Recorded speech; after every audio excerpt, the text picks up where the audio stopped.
Kitab Kisah Para Rasul.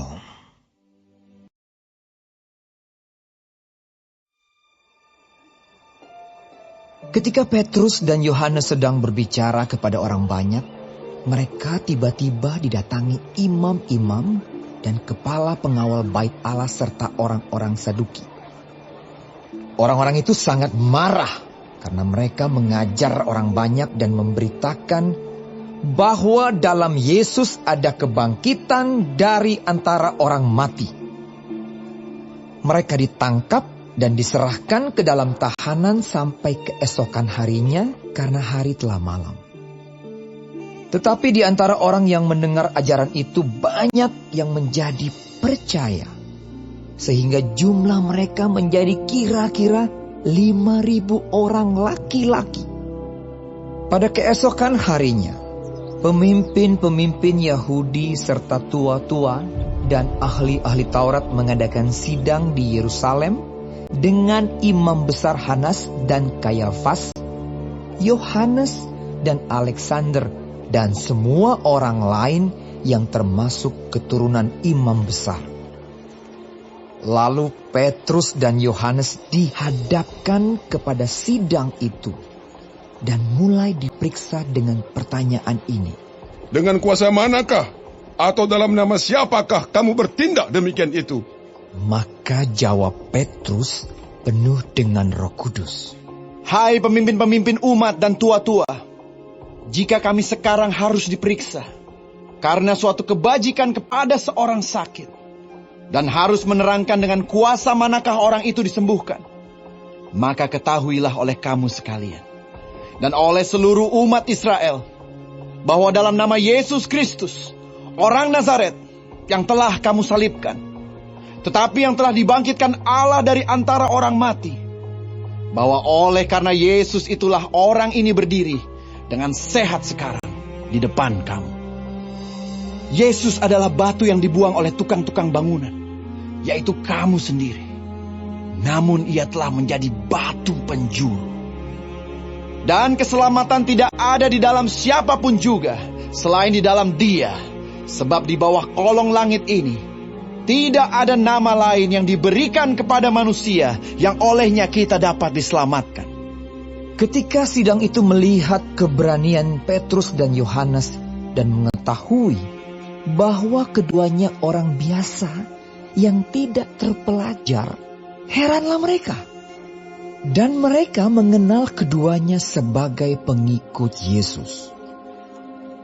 Tetapi karena mereka melihat orang yang disembuhkan itu berdiri di samping kedua rasul itu, mereka tidak dapat mengatakan apa-apa untuk membantahnya. Dan setelah mereka menyuruh rasul-rasul itu meninggalkan ruang sidang, berundinglah mereka dan berkata, tindakan apakah yang harus kita ambil terhadap orang-orang ini? Sebab telah nyata kepada semua penduduk Yerusalem bahwa mereka telah mengadakan suatu mukjizat yang menyolok dan kita tidak dapat menyangkalnya.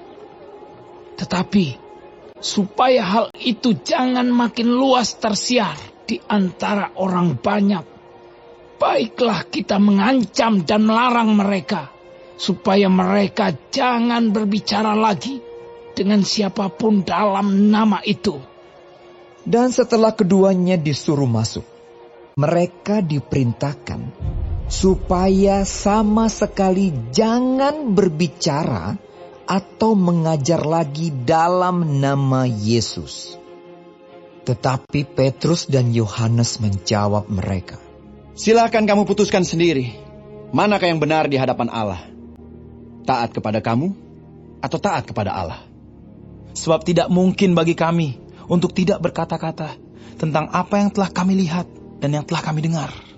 Mereka semakin keras mengancam rasul-rasul itu, tetapi akhirnya melepaskan mereka juga, sebab sidang tidak melihat jalan untuk menghukum mereka karena takut akan orang banyak yang memuliakan nama Allah berhubung dengan apa yang telah terjadi. Sebab orang yang disembuhkan oleh mujizat itu sudah lebih dari 40 tahun umurnya. Sesudah dilepaskan, pergilah Petrus dan Yohanes kepada teman-teman mereka. Lalu mereka menceritakan segala sesuatu yang dikatakan imam-imam kepala dan tua-tua kepada mereka. Ketika teman-teman mereka mendengar hal itu, berserulah mereka bersama-sama kepada Allah. Katanya, Ya Tuhan, Engkaulah yang menjadikan langit dan bumi, laut dan segala isinya.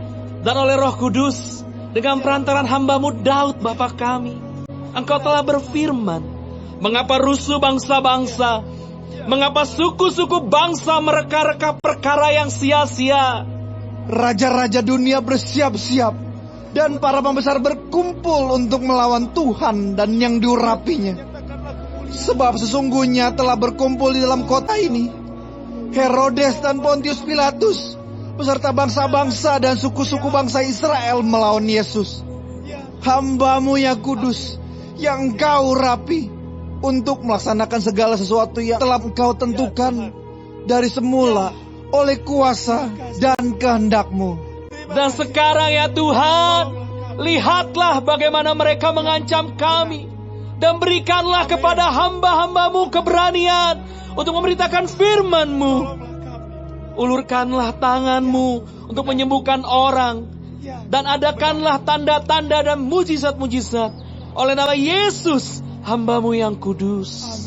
dan ketika mereka sedang berdoa, goyanglah tempat mereka berkumpul itu, dan mereka semua penuh dengan Roh Kudus.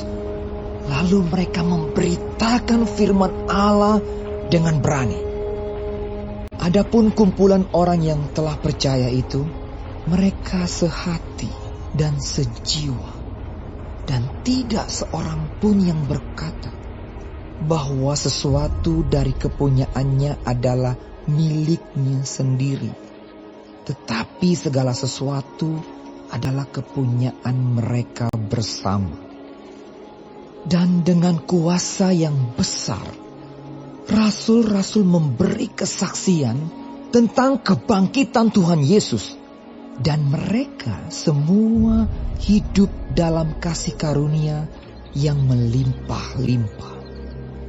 Sebab tidak ada seorang pun yang berkekurangan di antara mereka, karena semua orang yang mempunyai tanah atau rumah menjual kepunyaannya itu, dan hasil penjualan itu mereka bawa dan mereka letakkan di depan kaki rasul-rasul, lalu dibagi-bagikan kepada setiap orang sesuai dengan keperluannya. Demikian pula dengan Yusuf, yang oleh rasul-rasul disebut Barnabas, artinya anak penghiburan, seorang Lewi dari Siprus. Ia menjual ladang miliknya, lalu membawa uangnya itu dan meletakkannya di depan kaki rasul-rasul.